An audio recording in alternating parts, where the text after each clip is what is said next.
Yo, yo, yo, what's good, Niner fans? How we doing? How we feeling? You know the vibes. There's some news that we got to talk about.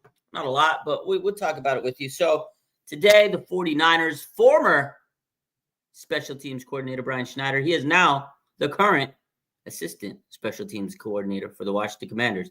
Adam Peters, he has some ties to that, but we'll talk about that. Talk about some other stuff today. How are we feeling? How are we doing? It's a good day. It's a rainy day here in the Bay. A lot of wind and rain and cold weather. It's kind of nice. A little bit of a change. It's been really sunny and hot lately. And now all of a sudden, the weather decided to say, you know what? It's actually winter.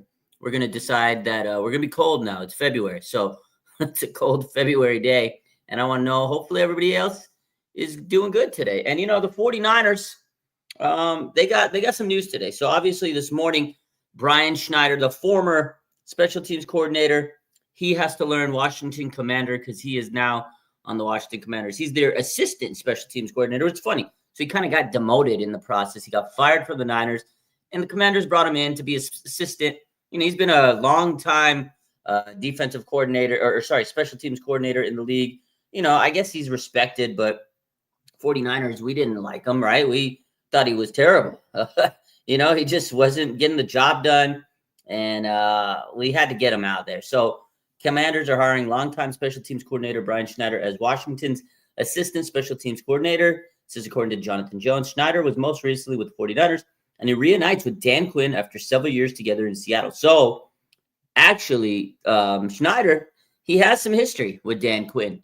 So you know what? He knows his style. He also probably coached with Kyle Shanahan. That's probably why Kyle Shanahan brought him in to, the 49ers. You have some leverage. You got some ties with other coaches and players. You usually bring your guys in. So Brian Schneider with the 49ers under Kyle Shanahan as the special teams coordinator. And now he's going with his other buddy, Dan Quinn, with the Washington Commanders. So good for him. Good riddance. Sayonara. He was not good as a special teams coordinator. The special teams coordinator was definitely needed to be upgraded. As you know, the Niners upgraded. They got Boyer from the Jets. So there goes that news. And the other news that just came out about 25 minutes ago, this one's kind of big for the 49ers.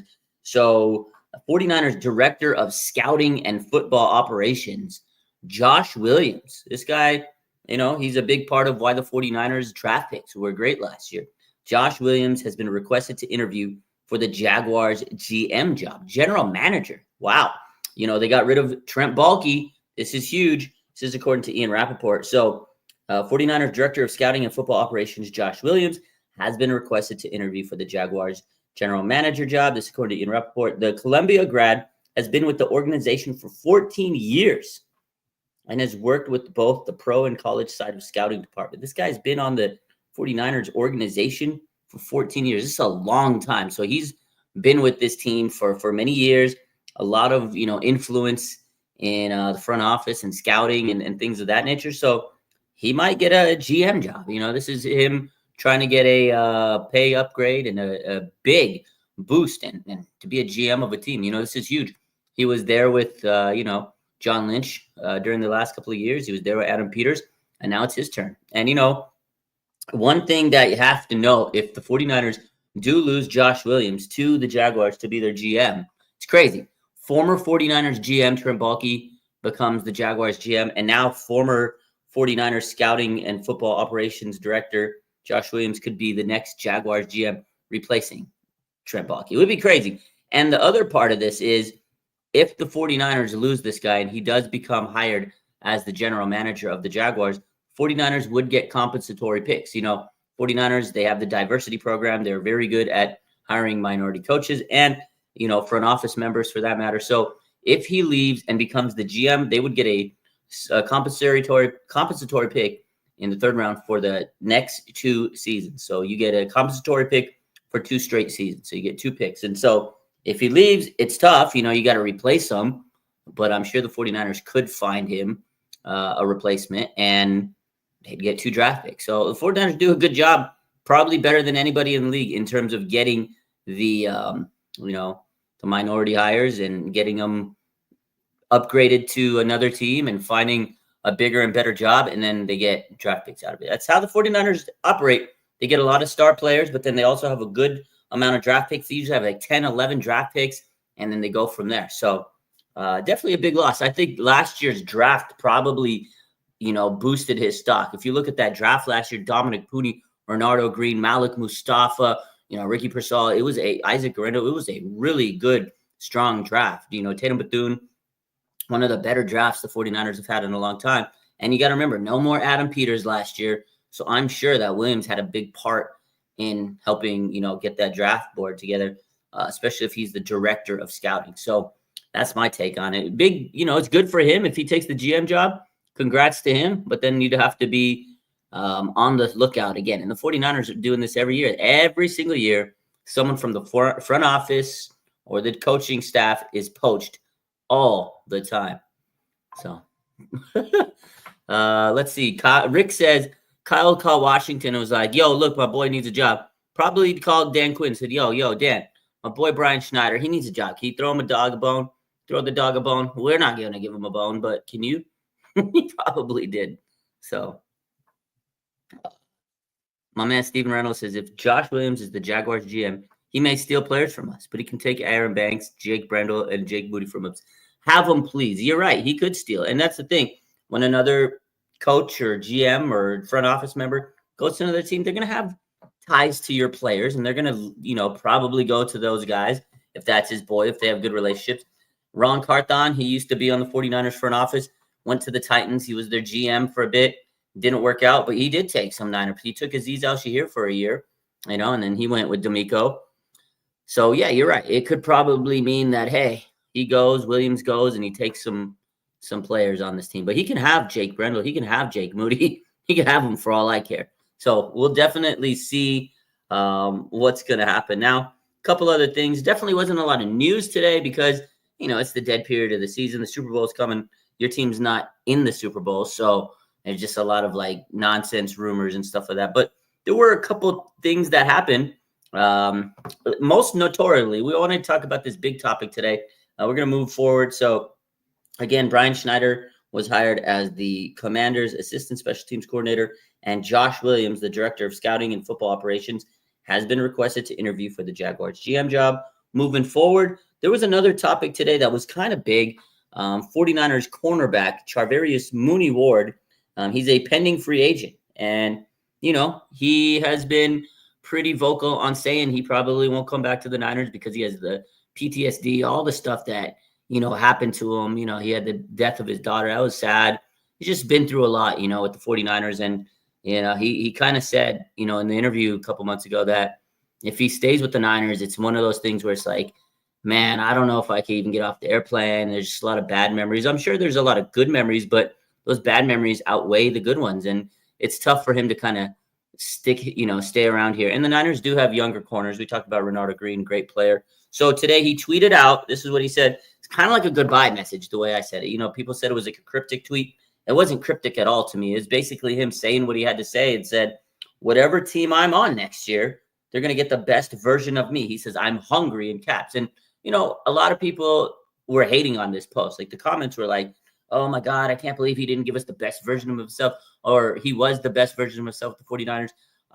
I wish you would have played the best of your abilities with the Niners. He did. He was an all-pro second team. He was a pro bowler. This guy was great for the 49ers, but he also had a lot of adversity. He lost his daughter, man, and it was hard to focus your head, and he had some injuries last year, and everybody had a bad year last year for the most part on the Niners, right? Most players didn't have a good year, and a lot of them were hurt, unless you're a rookie. Like the rookies stepped up and they played good, but most of our star players got hurt. They got banged up. They played through injury, or they had some type of adversity. Trent Williams, he had adversity. Again, Ricky Pearsall, he had adversity, but Mooney Ward had one of the biggest, sad stories of the season, and he still tried to kind of keep his head straight and stick around with the team. He went to interviews or meetings and things like that. He did play at the end of the season to finish out the year, but a lot of people were talking trash about Mooney in the comments, and I didn't like that. Whatever happens, it does sound like he's moving on, and whatever team he goes to, he wants to basically say, look, I'm in a different mindset. I know this year wasn't my best, but you're going to get my best out of me, whatever that is, whatever I have left, whether it's better than my Pro Bowl, all-pro season. you're going to get that. Whether it's as good as that or whether it's a little bit, whatever it is, he's going to bring his best to the table because he did have a lot of stuff he had to go through. And, he wants to play. He's not just sitting there saying, I'm going to retire. I'm going to be packing it up. Like, I respect him for that. And Mooney Ward's been a great player, not just on the field, but off the field. I talk to a lot of these players behind the scenes on DMs and stuff. A lot of them follow me. It's crazy. I know. And some of them we talk to, we share, a text here and there every once in a while. Some of them ask me for pictures or post this for me or do this. They really do. Or sometimes they just want to be like, yo, that's a dope post. Or do you know where this photographer that I like that picture? Can you, get me in contact with this photographer if we post certain pictures? I've done that a lot. And, Mooney Ward's one of those guys that's really actually been super cool behind the scenes. He's always been nice to me. He's always talked to me. He's always said good things about the page and, the content I post and, really cool dude. So I kind of am a huge fan of him. And, sometimes people don't see that on these players. They just see them out there. They go out there and they get burned for a touchdown or they make a mistake and they see that and they're like, oh, that's what he is. But I see them as, people, who they are. They're human beings like me and you. And Mooney is one of the coolest guys I've ever, had the pleasure of talking to. And, he followed my page and, good dude. I think he will do well wherever he goes. And I wish him all the best. So that was pretty interesting for him to tweet that out. It does sound like he's pretty much moving forward and he's going to test the free agency market. And maybe he will come back to the Niners. It'd be cool. But I think the writing is on the wall. Renardo Green, right? He's pretty much the next guy in line. They signed him last year in a second-round pick, or they drafted him last year. He was a second-round pick, and he's young on a rookie contract. And you got Diamo Lenore, who signed his extension. Those are your two guys. And then maybe you go get a free agent or you draft another dog, So I'm happy with where the secondary is right now in terms of cornerbacks, but I will miss Mooney Ward. Good guy, dude. He's a good guy. That's it. So my man Chris Teal says, we blame the head coach, assistant coaches, and coordinators, but how often do we blame the players for not doing their part? Could the players be blamed for any of the coaches or coordinators? Absolutely. Players have just as much of a reason to be blamed than the coaches. Like, yeah, we want to put the figure of the coaches. Like Brian Schneider, you're a shitty special teams coordinator. Nick Sorensen, you were terrible. Your game planning was bad.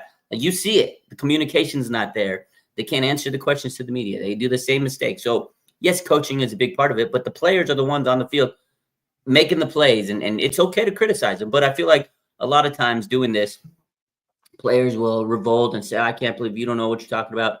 Whether you're media or a fan of the game, you're going to say things, you're going to speak your opinion. And 100%, it's okay to blame the players. Sometimes the players make bad mistakes. They play horrible, right? Or they do stupid things. Like, look at Brandon Ayuk. We thought the world of him last year. And then the offseason came and we were like, dude, give it up. Just sign with the team. And then he wanted to create all these, narratives. And then there was drama. And then he finally signed. And then he just wasn't ready. He was rusty. It was a whole situation. Yeah, you could definitely play the players. You can definitely blame the players, the coaches, everything. You can blame anybody. You can blame who you want. That's the part of being a fan or in the media or whatever. It's an opinion. Everybody has a public opinion, and you're okay to express it. And that's the social media age. People express their opinions more than any time before. Like 20, 30 years ago, nobody said what they had to say and let it out to the world to know. Like, you would keep your thoughts.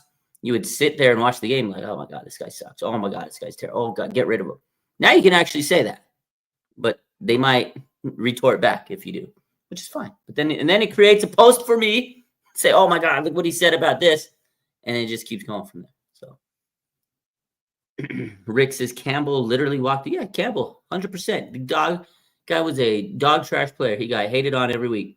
Then he finally quit on the team. And people definitely gave their opinion on Campbell. So Christine says that's why they need to get these players signed in time before training camp. Yeah, I agree with that 100%. And, something I've been saying is you got to get Brock Purdy signed before training camp. You can't let it bleed out. And, you got the new league year in March 12th. Hopefully you can get your deals done by then. But if you don't, it starts to bleed in. And then the draft comes and then you're like, oh, my God, the draft is here. And then the draft goes and then you're like, oh, my God, we almost got a week away, a couple of weeks till minicamp. Minicamp passes, rookie minicamp. And then, boom, OTAs are here. It's like, oh, my God. So, yeah, you have to get things done sooner rather than later.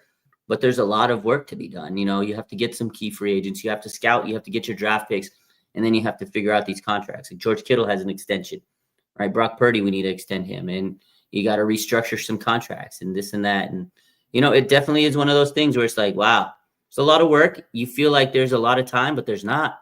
Boom, after the Super Bowl, you got a couple of weeks, boom, free agency. A couple of weeks later, about a month later, boom, you got the draft, or right around free agency, you got the combine, and then the draft.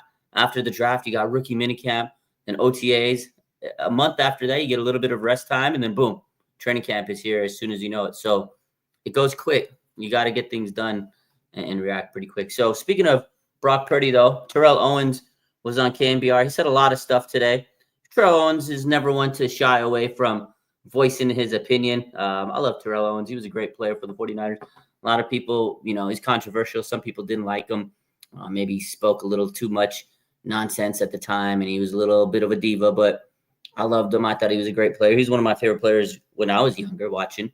Guy was a hell of a player. He did have a mouth on him. He was one of those boisterous players. But today he talked about Brock Purdy. He says, I would take Brock Purdy over Dak Prescott any day. Number one, he says, and I think if you look at his production and how he's played, a guy that has gone from last pick of the draft, Mr. Irrelevant to relevant, I think when you have a guy like that, I think you've heard guys like Cam Newton, who's a media head right now, talk about game managers and game changers. He's one of those guys, if you surround him with the right talent, he can be an elite quarterback. And that's what Terrell Owens said. He also further went on to say, if you look at his production and how he's played, as a guy who was the last pick in the draft, you have to have somebody like that. Those are the guys you want to secure. He went on to say they got to get this taken care of, get that contract done, sooner rather than later. And he would pay him, the money he deserves. So, you got to like Terrell Owens. He said what he had to say. And I think most fans would agree, he's better than most of these NFC quarterbacks. He may not be an elite quarterback right now, but if you look at the NFC quarterbacks, you stack them up, head to toe, there's only a handful that you would probably take over Brock Purdy, right? Jaden Daniels, 100%. I would take him any day over Brock, no disrespect. But a lot of these guys, Dak Prescott, Jared Goff, right? Jordan Love, Brock's beat all these guys head to head in the playoffs, and he's won games. So I would probably say Brock's among the top quarterbacks in the NFC. Now in the AFC, it's a whole different story because the best quarterbacks live and breathe in the AFC. But you got to respect what Terrell Owens said. He also said a lot of stuff today. There was one thing he said that I was like, wow, I posted on my Twitter. This one was a hell of a quote. He said that Jawan Jennings played like a $30 million receiver this season. He said he's the one who probably should have been getting paid the big bucks. Wow, that's crazy. So he basically said they should have paid Jawan Jennings the $30 million, the big money, the top dog receiver money over Brandon Ayuk. He didn't say his name, but I mean, who else got paid the $30 million, right? Brandon Ayuk. So he played like a dog. Terrell Owens put a lot of respect on his name. Interesting quote there. And he did go on to talk about Brandon Ayuk. And he did say some stuff that, he should have been ready. He should have signed that contract before training camp. He said, if he had this situation sealed up going into training camp and getting the proper reps, I honestly don't think he's injured right now. Now, that is a little bit of a stretch, but I do think he would have been better prepared for the season, and the chemistry with Brock Purdy would have been, off the charts a little bit more. I don't think he would have prevented the injury had he went to training camp, because the injury, if you saw it, it was like just crazy. His knee bent, it snapped. No matter if you went to training camp or not, that's a torn ACL, the mechanism of injury. But I do think that what he was saying in terms of making sure he was ready to be in training camp and prepared, he would have had a better part of the season that he did play, because he looked very rusty. So, and yeah, Jawan Jennings played his ass off. He looked like the top wide receiver, the number one receiver. We've said it many times. I think there were so many people that tweeted that out during the season, like they should have paid Jawan Jennings $30 million. I'm pretty sure I tweeted that out at some point watching a game one time this year, and I said Jawan Jennings deserves $30 million or whatever. I know I tweeted it out at some point during the game. If I look back at my tweets, I'm pretty sure I know I said it, and that's what Terrell Owens said. He said it. He looked on my page and he said it. Let me see what I got. Jawan. I'm gonna look at my old tweets from this year and see. Let's see. Let's see. I know I said it. I know I tweeted it at some point.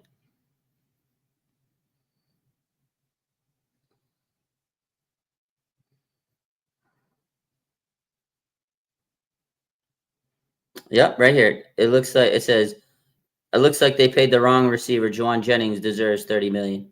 So, Terrell Owens and myself, we think alike. I think we all agree that Juwan Jennings earned big money this season the way he played. Like they're getting a discount with Juwan Jennings this year. It's crazy. The amount of, yards he put up, the way he blocked, just everything he did for the 49ers was what you want out of a receiver. He looked the part of a top flight wide receiver, and they got him for pennies. It's crazy that he's getting undervalued. He's underpaid, but he was a 7th round pick and he worked his way up the roster. There was his first year, he didn't even make the roster. He was on the practice squad because, he had a hamstring injury and he was at risk for getting cut. And then the next season he made the team and he elevated his game and he kept going up and up and up. It's because he was blocking. He was unselfish. So, Juwan Jennings, hell of a guy. Let's take a look at some of these comments. It's a lot of good comments here today. Owen speaking facts. I like that, dude. I love Juwan. I love Owens. He keeps it 100. He's not one to shy away from making his opinion known.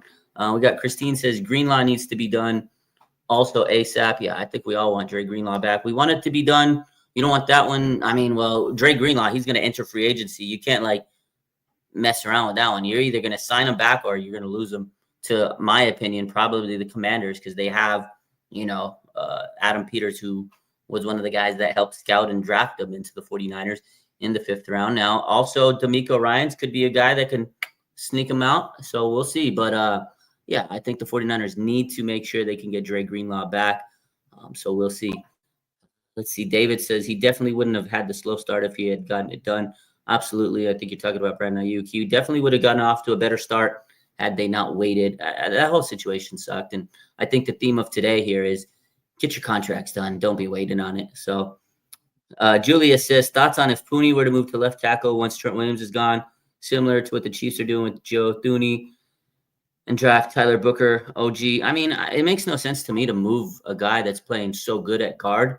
If he's great at guard and he can be an all-pro type guy, keep him there. They just need to draft a left tackle. I don't want to move a guard into tackle, and if he's not good at tackle, which maybe he will be because he's a very good football player, but it is a little bit of a transition. And if you can develop him into an all-pro at guard, you just need to draft a good lineman, a tackle. I think that is it. Just bottom line, go get yourself a damn good tackle. There's plenty of them in this draft. Go get one. Maybe you get a guy that can play right tackle, switch to left tackle next year. You got Will Campbell. There's a couple other guys out there. I'm sure you guys know all the big names. There's plenty of them out there. You can do that. And, maybe Trent plays one more year. He can mentor someone to take his spot. And the next year you're going to need a right tackle. But, you can definitely draft some guys. I think this is a year you have the 11th pick in the draft. Use it, benefit yourself. You have a great team. It just suffered from injuries and it was a bad year, but you can really bolster your offensive line and benefit from that bad year. It sucked, but this is why you have the draft, to really bolster your weakness and then continue to build in the draft. And you can go get free agents and do what you got to do. I just think that Dominic Pooney is so good at right guard. I don't want to move him around because he was a very consistent player at that spot, and I think he could get better at that spot. And I feel that he could become a Pro Bowl, even an all-pro type guard at that position. So that's why. I would agree. Just keep him at guard. But, I mean, it's not the worst idea, but we don't know if he's able to slide out, play left tackle. The protection designs are different. It's a whole different ballgame. I'd rather just get a natural tackle and let him see what you can do. If you can get a star left tackle or right tackle, you're good to go. So, Raymond says you got to definitely bulk up the O-line, not only for Purdy, but for Christian McCaffrey or whoever's running behind that line. I agree. Look at the Eagles. A reason for their success and Barkley's success is that O-line is absolutely unbelievable. Like, we hate the Eagles, but you can't deny that their offensive line is definitely the best in the business. And that's why Saquon Barkley was able to run for over 2,000 yards. So definitely need to bulk up that line to help Christian McCaffrey. And you got to protect Brock Purdy. If you're going to have a lot of money invested to him and you're going to pay him a boatload of money, make sure you protect him, because if you don't, he's going to get hurt and you're cooked. So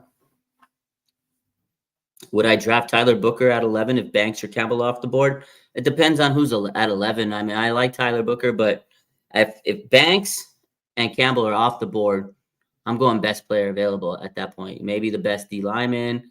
It's tough because there's a lot of talent at that 11 spot. There's going to be a lot of talent and players that probably wouldn't have, that you're like, maybe I should take them. You might not take an offensive lineman because there's such good talent. You might want to take the best player, like a superstar. Like you might get a guaranteed superstar player instead of taking the need.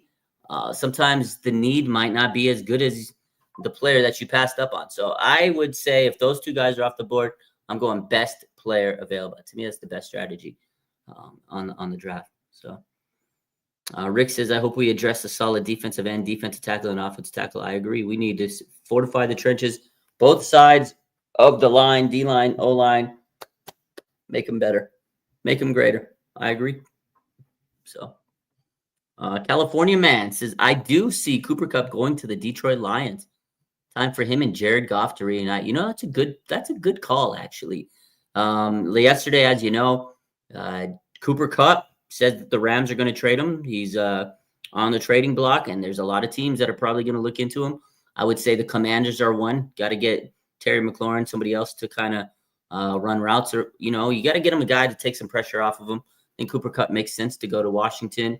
Definitely Tampa Bay. Give Mike Evans another guy because they're probably going to lose Chris Godwin this year, and he had a nasty injury, and you don't know if he's going to be back to what he was.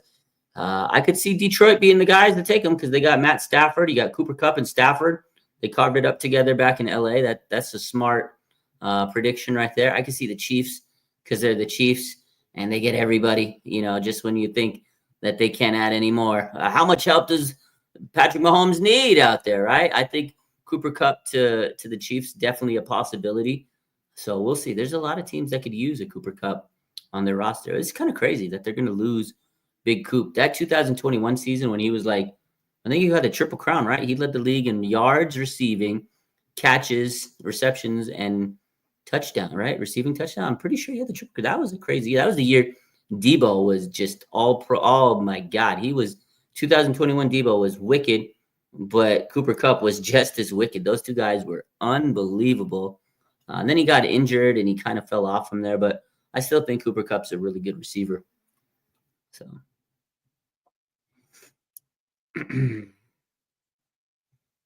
let's see. MSQ says, would you be shocked if the Niners don't go offensive line in round 1 or round 2? If round 1, maybe not, because again, their top guy might be off the board. So they're like, okay, let's pivot and take best player available or somebody else that's the best on their board. But round 2, if they don't take offensive lineman in round 2, I will be shocked. 100% MSQ. I would be. Christine says, do you see Christian having a good year? Or is he done for? I think he can have a good year, but you got to realize, man, those miles have piled up on his legs. And if they can't really address this offensive line, he might be done for. But I think he still has one more really good year left in him before he really tailspins out.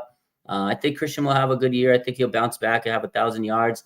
I know he's hungry. This is a guy that just trains his ass off and makes himself ready, but they have to have some depth. They can't just grind him out and give him 30 carries again. You can't do that anymore. You got to have another running back to take some damn pressure off Christian McCaffrey. I know he doesn't like to take plays off, but at some point you got to tell him, look, man, you want to lengthen your career. We want you to be here until your contract's done at the very least. And, we'll want you to play a lot of games. So there might be times where they have to sit him and rest him, but I think he can have a good year, but he can't be selfish. He has to take some plays off, and they have to have a good depth at running back, and they have to also really fortify the O-line. But I think he can have a good year this year. I'm hoping he can. I mean, we need Christian. What we saw previous year with Christian McCaffrey, that's what we want on this offense. We definitely missed his presence. Again, look at the Eagles. They added Saquon Barkley, and it changed their whole offense. It was like, wow, he saved them. And that's what Christian McCaffrey did to the 49ers. And if for all intents and purposes here, King Henry, Derrick Henry was unbelievable with the Ravens. I've never seen the Ravens running game has been good for, years, but it was unbelievable this year. So a good running back can really change your game. Unfortunately, they're not paid the way they should be. So,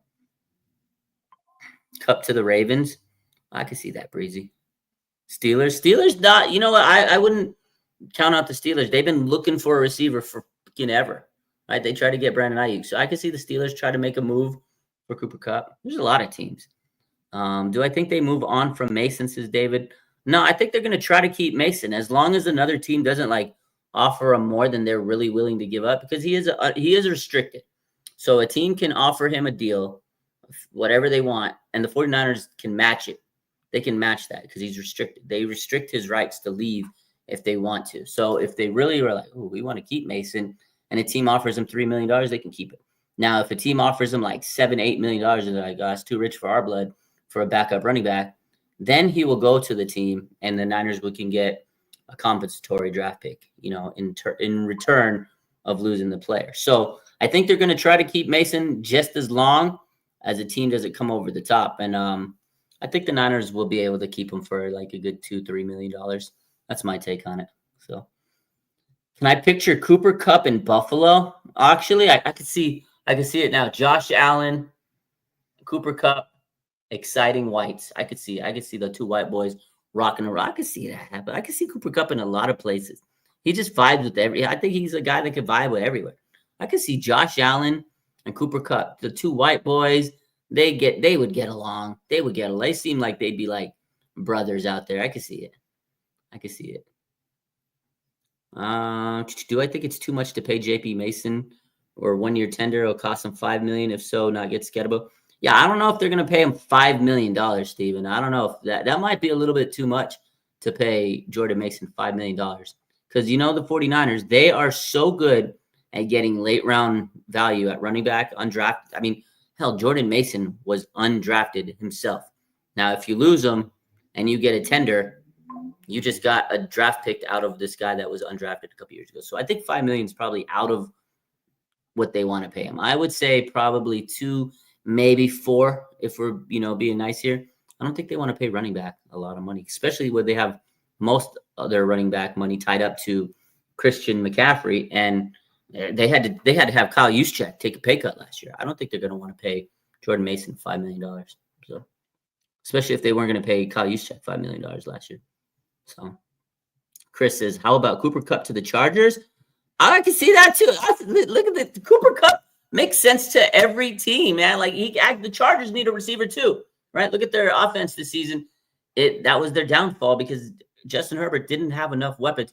He had Ladd McConkey, and that was about it. They got rid of everybody. Keenan Allen, Mike Williams, and it was like the Ladd McConkey show. I could see Cooper Kupp, Ladd McConkey, and Justin Herbert. I could see that happen. That makes sense too. Like there's a lot of possibilities for Cooper Kupp. There's so many teams that could benefit from Coop. I like the guy. He fits in everybody's puzzle. Maybe even not. He fits in the Niners puzzle too. If you get rid of Debo, you go get Cooper Kupp. He does the same stuff. What would I give up for Myles Garrett? Oh, I'd give up a lot. You give up at least, you got to give up like 2 first-round picks, right? This year, next year, give him pick 11, give him next year's pick, the first-round pick, give him 2 first-round picks. He's 29. He's still in the prime of his career, but he's got, maybe 2-3 years left at the prime of his life, his career. That's worth 2 first-round picks. Give it to him. Would you give up pick 11, 12, and 2026 first-round picks for Garrett in 94? Absolutely. I'm doing it, Julius. Absolutely. They probably can give him up like a pick, number 11 this year. Give him the first round. Give him like a third round, and then a future first or second. I think that does it. I think you could give him multiple picks this year and a high pick next year. Just make it happen. Make it happen. John Lynch. If John Lynch was able to get Myles Garrett, God, I don't care. Do it. There's got to be a way you can do it. And everybody's going to say money. These next 2 seasons, we've talked about it, his cap hit is literally nothing. 1.2 million, 1.3 million, something like that. He's getting paid nothing because he restructured his contracts and took up all the money up front, just like Christian McCaffrey, Trent Williams did before they restructured. The Niners really wouldn't have to be tied up in his contract. It wouldn't be until after these next 2 years, then you extend him. If 49ers don't want to extend him, he gone. You go somewhere else and go pick up your money. You give us 2 years. If we can't win a Super Bowl with Myles Garrett and Nick Bosa in the prime of their lives, could never win the Super Bowl. So give us 2 years, and then you go, he go, do it, and then you don't have to pay him after that. I'm telling you. And the Browns would be the ones that'd be on the hook of $36 million dead cap. Do it. Too many old players. You think 29 is old? 29 is old? In what world is 29 years old? Oh, that's prime years. 29, 30, 31. That's the prime of your career. Are you kidding me? That's the peak. It's not old. My boy, throwback. Lay off the cocaine.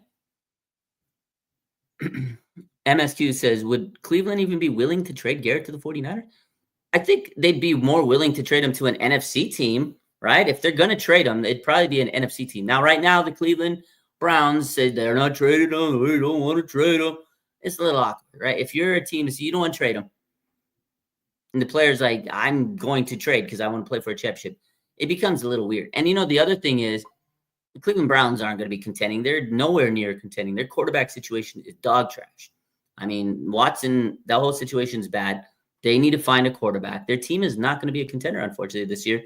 So for them, they got to wake up and smell the coffee, because if you trade Myles Garrett, you can get multiple first-round picks. You get a lot of draft capital back. Yeah, you're going to take a hit in dead cap space, but you're probably rebuilding anyways.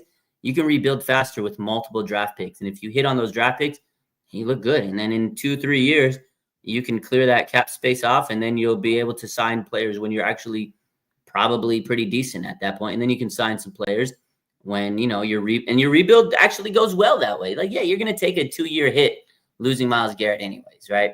So you draft good, you get some good draft pick, you get some good capital. And the Browns, you don't want to trade them to an AFC team. You trade them far away to the land of the NFC. And the 49ers actually are a good team. So you can do him a solid and say, hey, you can go to the Niners, and you'd actually be competing for a Super Bowl. Unless they want to be petty and say, we don't want to trade you to a good team, and they trade them to some terrible team. So that would be the only thing that would change it, is if the Browns are like, nah, F you, we're trading you somewhere to Zimbabwe, or go learn Chinese, man, something like that, to Shanghai Sharks or something like that. Like, the Browns could be petty and do stuff like that, but I don't think they would. When it all comes down to it, if you're professional, it all usually works out. But we've seen other sports. I know it's not the NBA. I want to keep using this example, but Luka, that boy they did him dirty. They knew for 3 weeks, didn't tell him. They didn't tell any. Did you see Luka today in the press conference?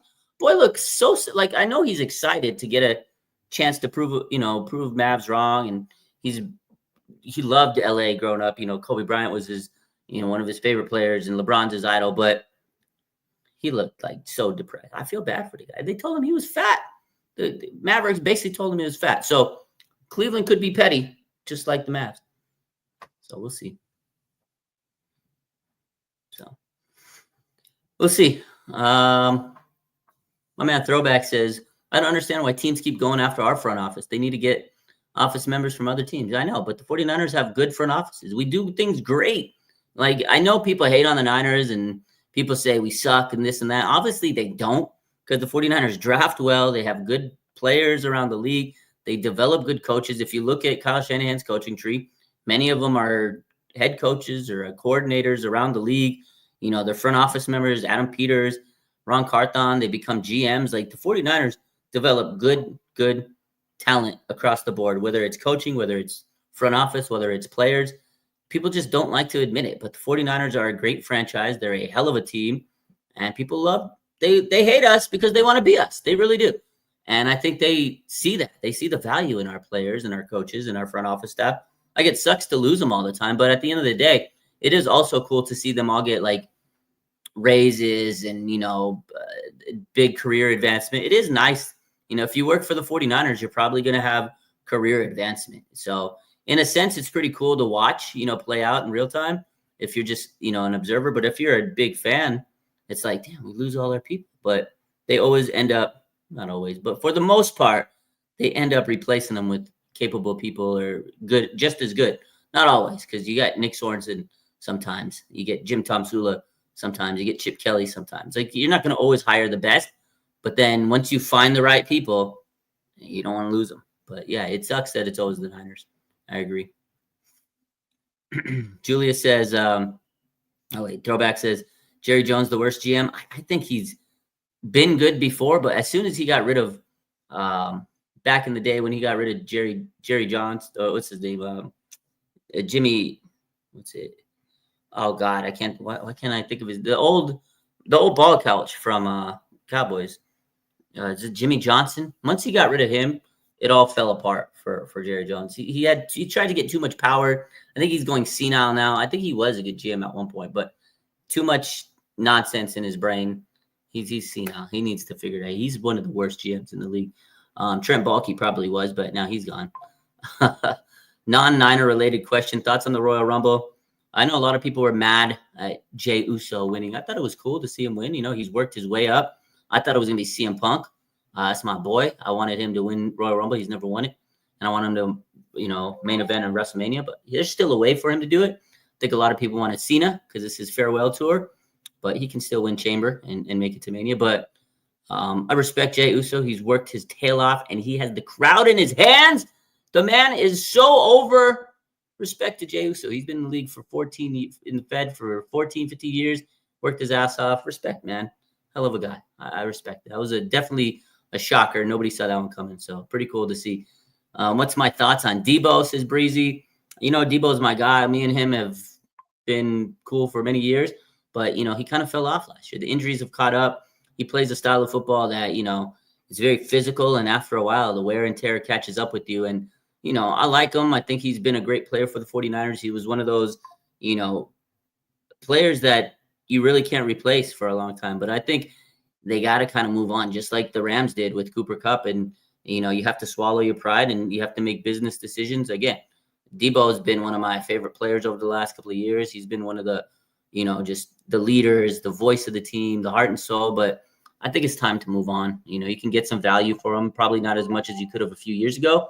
But, yeah, Debo's still got a couple of years left. But I think if you can trade him, give him a fresh start somewhere, maybe it'll be good for him and the 49ers.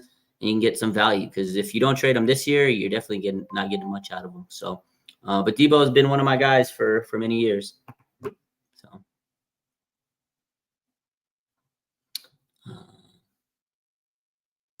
How did the Commanders hire Brian Schneider? Did they watch the Niners special teams? I think it's like I said, he's connections with Dan Quinn and Adam Peters. Kyle, I think someone else in the chat earlier said, you know, Kyle Shanahan probably called in a favor for Schneider. But, you know, it's who you know. In the NFL, it's who you know. But in any case, you guys have a good rest of your day. I hope you have a good one. And I'll probably be live a little later with Larry Krueger. So we'll check it out, see how things go. Hopefully there's some good news coming up in the next couple of days. And hopefully, I really hope that next week we can hear from Robert Salah. I hope they have his reintroductory press conference soon. Stay tuned for that, hopefully soon. And you guys have a good rest of your day. Appreciate you. We'll see you tonight. Jimmy Johnson. That's his name. I was right. Jimmy Johnson. You see you guys tonight with Larry, probably 7:30 p.m. Pacific. Have a good one. Go Niners.